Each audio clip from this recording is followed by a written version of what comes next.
반갑습니다. 일곱빛깔 책 이야기입니다.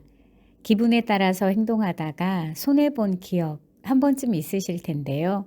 오늘은 이런 기분을 내 편으로 만들면 인생이 달라진다고 얘기하고 있는 책이 있어서 소개해 드립니다.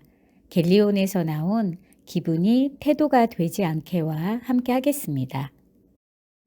우리의 기분은 몸의 신호 하나하나에도 반응한다. 섭취하는 음식과 수면의 질, 호르몬 변화와 컨디션은 너무도 중요하다. 하룻밤 잘 자고 일어나면 의욕이 넘치지만 저녁쯤 퇴근길에는 갑자기 인생에 회의감이 든다.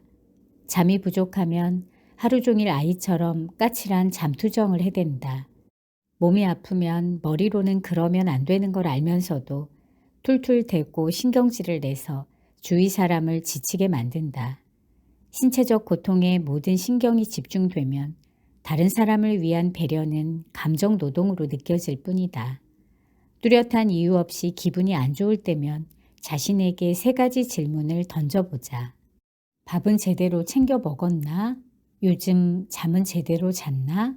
운동은 좀 하고 있나? 내게 이 질문들을 던져보면 역시나 내 몸을 잘 돌보지 않고 있을 때가 많았다. 몸은 거짓말을 하지 않아서 운동을 하는 것만으로도 잠을 충분히 잘 자는 것만으로도 기분이 한결 나아졌다.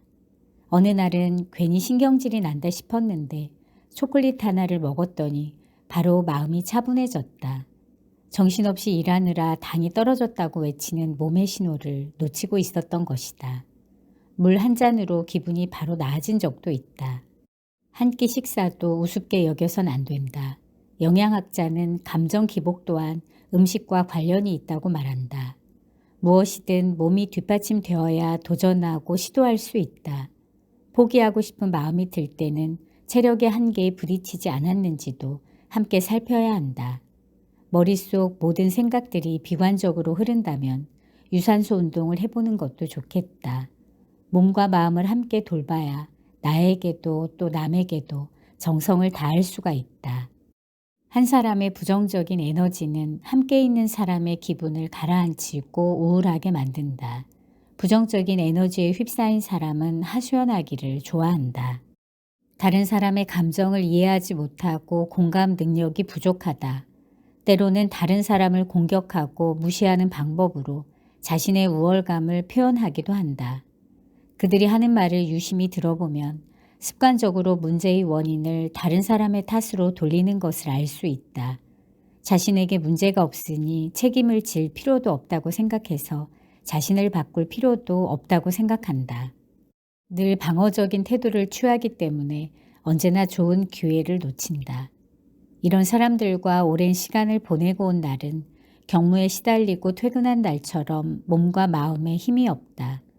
에너지 도둑에게 기운을 다 빨리고 왔기 때문이다.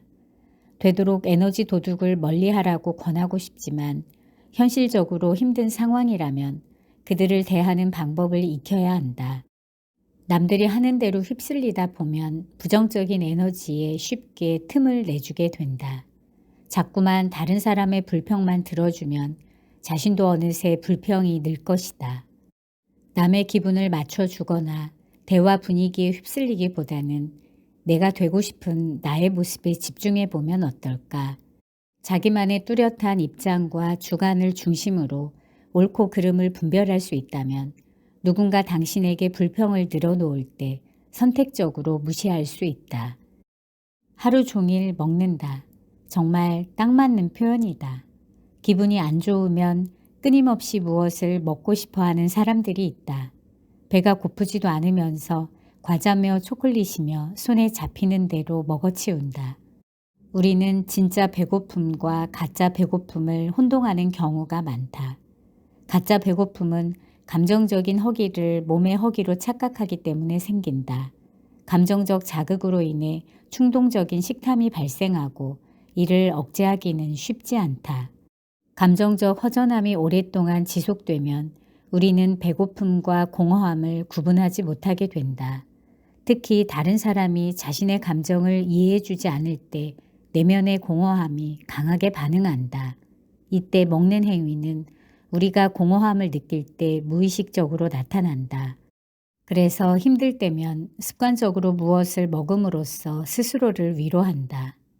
하지만 이런 상태가 계속되면 배고픔과 감정적 공허함을 제대로 구분할 수 없게 되고 최악의 상황에서는 어떤 감정을 느끼든 무조건 먹는 것으로 위안을 받으려고 한다. 하지만 가짜 배고픔으로 인한 감정적 식사가 오래 지속되면 통제력을 잃기 쉽다. 언제 무엇을 먹을지 먹지 않을지 또 얼마나 먹을지를 통제할 수 없다. 통제력을 잃으면 자존감을 상실하고 자신을 과소평가하게 된다. 그러므로 우리는 무엇을 먹으려고 하기 전에 먼저 정말 배가 고픈지 판단해야 한다. 정말 배가 고프다면 그때 먹어도 늦지 않다. 하지만 단지 감정적 공허함을 채우기 위함이라면 되도록 먹지 않는 것이 좋다. 심리적 배고픔은 음식으로 채워지지 않는다. 당장은 일상에 집중하는 방법이 가장 좋고 근본적으로는 자신을 위로하는 방법을 천천히 알아가는 것이 좋다. 어느 날 친구가 몹시 우울해하고 있는 걸 보았다고 치자. 힘들어하는 친구를 보면 혹시 무슨 일이 있는 건 아닌지 걱정이 된다. 공부 스트레스에 시달리고 있는지 그냥 기분이 별로인 건지 친구의 이야기를 들어주고 싶은 마음이 생긴다. 친구의 어려움을 공감하고 해결할 수 있는 일이면 도와주고도 싶다. 그런데 왜 자신에게는 그러지 못할까? 오늘 나에게 무슨 일이 있었는지, 그 일이 어떤 감정을 불러일으켰는지 왜 스스로에게 물어보지 못할까? 나를 소중히 여기기 위해서는 제일 먼저 나에게 질문을 건네보자. 오늘 무엇이 나를 즐겁게 했는지 혹은 실망스럽게 했는지 물어보자. 누군가와의 대화를 통해 문제의 실마리가 풀리듯이 나와 대화하면 나의 감정을 명확하게 인지할 수 있다. 그것이 바로 자신을 챙기는 첫걸음이다. 상유심생, 외모는 마음에서 생겨난다는 뜻이다. 사람은 각자의 얼굴에 세월의 흔적을 새기며 산다. 우리가 지나온 세월, 생각과 가치관, 심리 상태의 모든 변화 하나하나가 얼굴에 흔적을 남긴다. 여기에는 어느 정도 과학적 근거가 있다.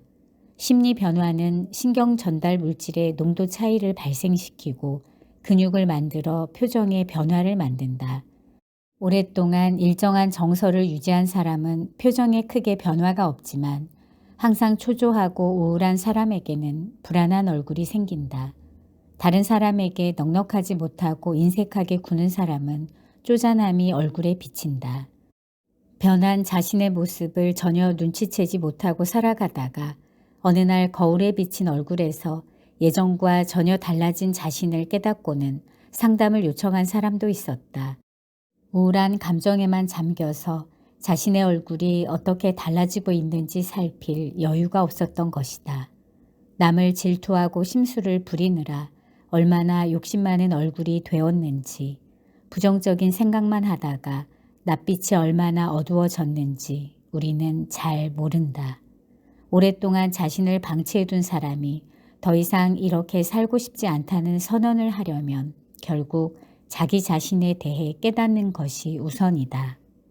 가장 먼저 거울을 보고 얼굴을 자세히 들여다보자. 자화상을 그리며 자신의 심리 상태를 진단해 보는 것도 좋다. 그렇게 지금의 자신을 다시 알아가고 친해져야 한다. 나의 표정이 초조한지 안정적인지, 묵뚝뚝한지 생기 있는지 살펴보자. 나의 웃음이 자연스럽게 터져 나오는 웃음인지, 남의 비율을 맞추다가 억지스러운 웃음이 너무 익숙해진 것은 아닌지도 생각해 보자. 그러고는 내가 원하는 모습이 무엇인지를 떠올려 보자. 나의 이상적인 모습을 닮아가려는 노력들은 결국 나를 그곳에 닿을 수 있도록 만들어줄 것이다. 앞으로 거울을 볼 때마다 기대한 모습이 아니어서 실망하기보다는 자신감 있는 표정으로 자신을 마주할 수 있기를 바란다. 오늘은 감정에 끌려다니는 것이 아니라 주인으로 살아갈 수 있는 방법을 알려주는 책, 기분이 태도가 되지 않게와 함께 했습니다. 감정을 잘 컨트롤하는 것만으로도 삶이 풍요로울 수 있다는 생각을 해보게 되었습니다. 더 성장하는 일곱 빛깔 책 이야기가 되겠습니다. 감사합니다.